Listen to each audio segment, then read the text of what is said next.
Well guys, this is the end. What I mean by that is this hat is what we make in the end.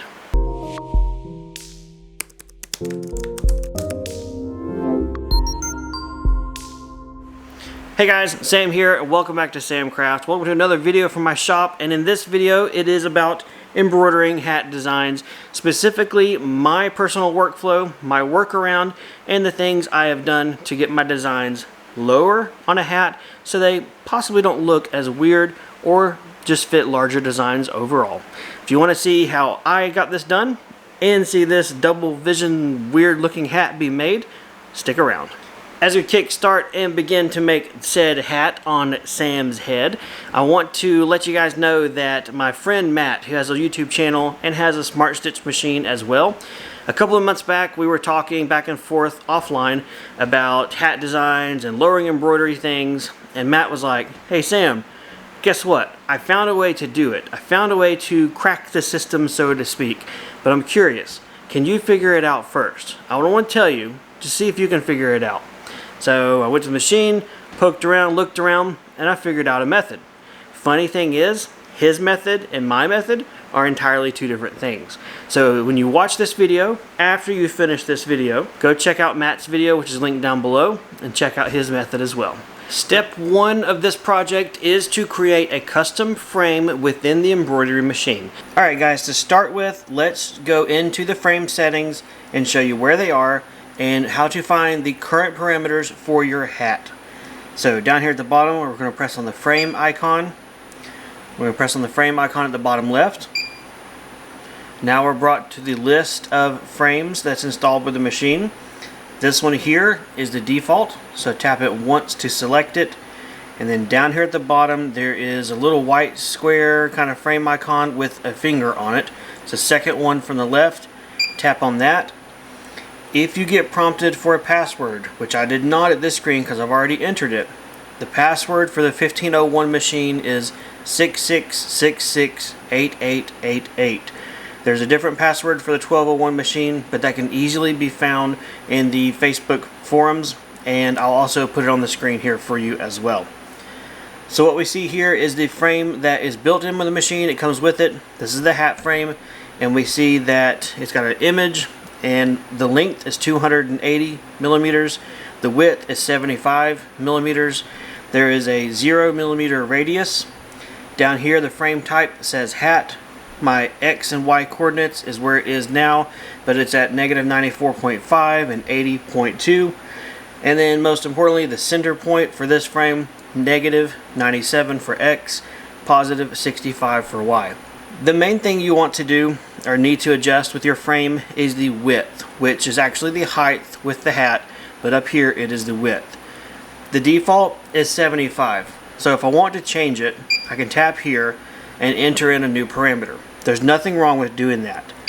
For me, I didn't really want to mess with the original hat frame as I played around and dialed in the settings, so I created a separate one. Hindsight being what it is, just adjusting the width here would be a much easier, straightforward application. Just make sure you take note of what these parameters are for your machine before you go messing with them. If something goes wrong, you want to know what all of this is to put it back where it was to begin with. So I'm going to go back out of here. I'm going to my next page, and I'm going to my hat frame that I created. Let's click on edit, and for me everything is the same except I made my frame width 120 millimeters. Again, that's the actual height with the hat, but in here it's called width. So for me, this is the frame I'm going to be using. Those are the settings I'll be using, and that's what I use to show you how to walk your hat design down to get better results. Our next step here is to show you guys how to hoop up a cap to the cap ring. So we have our cap station, the cap ring or hat ring or frame or whatever you want to call it, and together they click in, and that gives you a solid surface mounting point to attach everything. I like to use this backing or stabilizer for all my hats, even if they are structured. I found I get better results with this. So this is some pre-cut stuff sold from Allstitch. There'll be a link to this down below if you want to check it out. The hat that we're going to be using first, this is a Richardson 112 6-panel trucker hat, very popular. I have removed the cardboard insert from the inside, I'm going to flip open the sweatband, pull it over the top, and I also leave the snaps on the bottom of the hat. I didn't undo the bottom or anything, and just work it all the way forward to where we're up flush against this metal piece right here. And then I check the gap with my fingers here to make sure it's not crooked one way or the other. So up flush, sweatband's pulled out of the way. Then we bring over the strap, or the clamping strap for this. Take it over, down, and hook it on the latch. And at this point, we can flip our center arm forward, and this is dead on. The problem is, when I go to cinch down the strap, see how it pulls it out of alignment? That is what we don't want to happen. So we need to compensate for that, and you can do this one of two ways. You can pull it to the left out of alignment and then tighten it down, or what I prefer to do most often is I will hold the bill of the hat, or the visor, right here, and I will cinch down the clamp and let the clamp move while I hold the hat in place. That tends to give me quicker results and a little more accurate.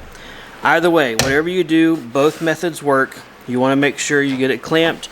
You want it as close to center as possible, but don't obsess, because what I'm about to show you next is how to get it dead set on center once the hat is on the machine. Alright, over here at the machine, I already have the cap driver installed. That is done. So to load the hat, put it sideways. That way you can rotate it around and the visor goes behind the needle presser feet and all of that. Align it with the tabs on your driver. Push the top two, and then push the bottom to click, lock it into place. Alright guys, we have the Samcraft logo loaded up. I'm going to press this home button and choose automatically find the design origin. That centers it within my frame, step one. The other thing to do is make sure my machine, this guy right here, is at needle position 1. That's my preference. Number 1 is a thread color that I rarely use. So honestly, it's empty, and this is the one I use for my alignment. So to get it to position 1, you would press this button right here, the 2 needles with the gear, and then you choose thread position 1. Alright, so we're at thread position 1. We have our design centered here. I'm going to move you guys over here so you can see the action with this portion. Just know that when this does move, I'm pressing one of the 4 arrow keys over here. It's kind of hard to get everything at once, so I want to explain it, but this is what I want you to show you next. What I'm going to do is hold my presser foot down, try and move my fingers out of the camera, and you see how the center seam of the hat is a little bit too far to the right. So we need to rotate this hat counterclockwise until the needle lines up with the center seam. To do that is super easy. I'm going to press the arrow key on the screen to rotate the cap driver or the whole frame assembly until it's right there where I want.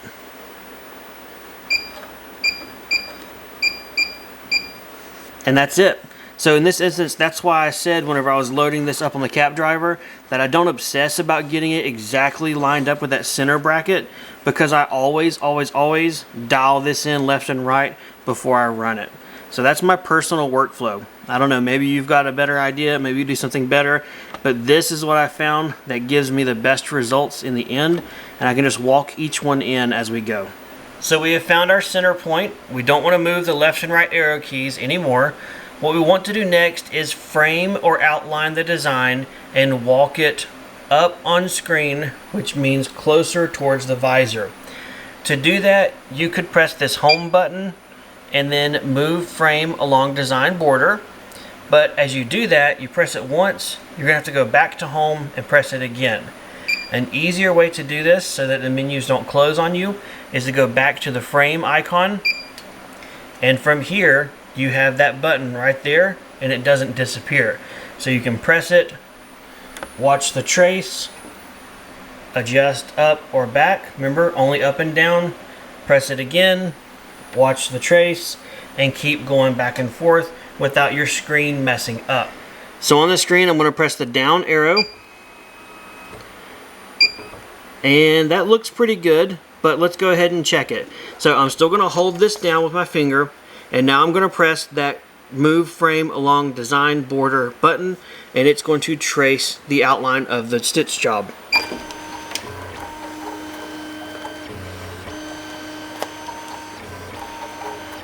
I can tell we still have a little ways to go. So more of the down arrow and frame again. We're getting closer to that metal band. That's nice. That honestly is pretty good, but let me take it a little bit further so you can see kind of what's too far. Okay, that's right on the edge. As it traces it, I can feel the metal touch the presser foot. It could probably still stitch that. To be honest, it probably could, but that's a little bit low. What you don't want is this, where it's on top of that metal. You do not want that. That is no good. So this obviously is way too low, but it does show the benefit of telling the machine this frame is a lot deeper. It allows you to get really, really close. And honestly, that's the secret. At this point, honestly, you guys have just, I guess, seen the secret sauce. That's exactly what I do to dial in and lower my designs as low as possible to the visor.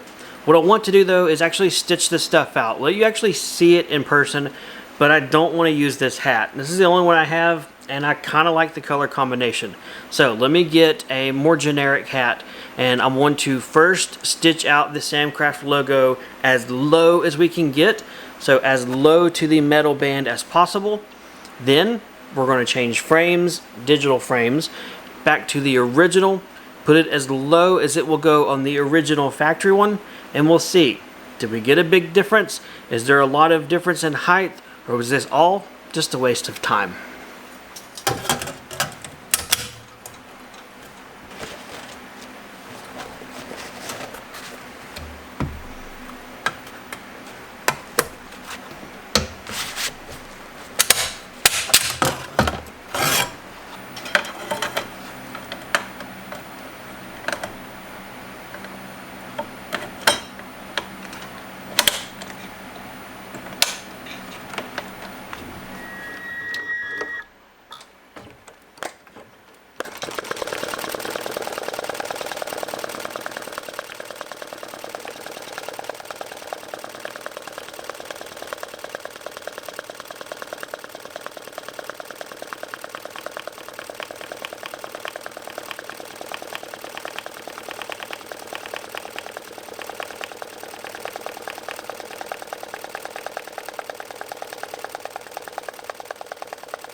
Lowrider hat just finished, just came off, looks good, and well, honestly too low. What I want to do next is change my frames within the machine. I want to get rid of my custom one, well, deselect it, go to the original default hat frame, load it up, load up the exact same graphic, and put it as low as it will let me do on that frame, and stitch it out over top of this. That's going to give me the best visual representation of how much of a height difference I was able to achieve, and tell me whether or not it was worth all this trouble. So let's do that next. Now let's select the original default hat. This is a 280 by 75 millimeter. Green check mark, green check mark. It's finding the mechanical origin. Then it's going to come back and center the design. I always like to double check by pressing this button. Looks good. Now let's go ahead and hold down the down arrow key to move our design up as far as it'll let us. You'll know you've reached the max when the screen turns red. So now I'm going to press the up arrow key. Right there. That is as low as I can go with the default frame. We'll exit out of here. Let's change our color thread. We'll make it yellow. Yeah, sure, why not? Looks good. Confirm, confirm. Alright. Now let's load our hat back in here and let's stitch it out to find the difference.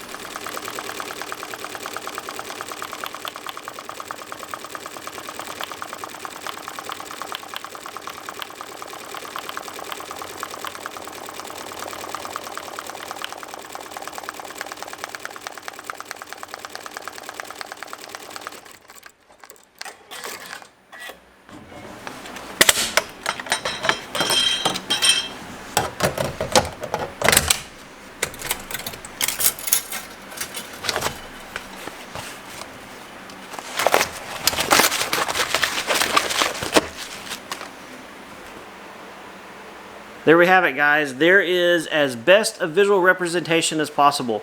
The yellow is as low as you can get with the default hat frame, and the white is as low as I dared go with my modified hat frame.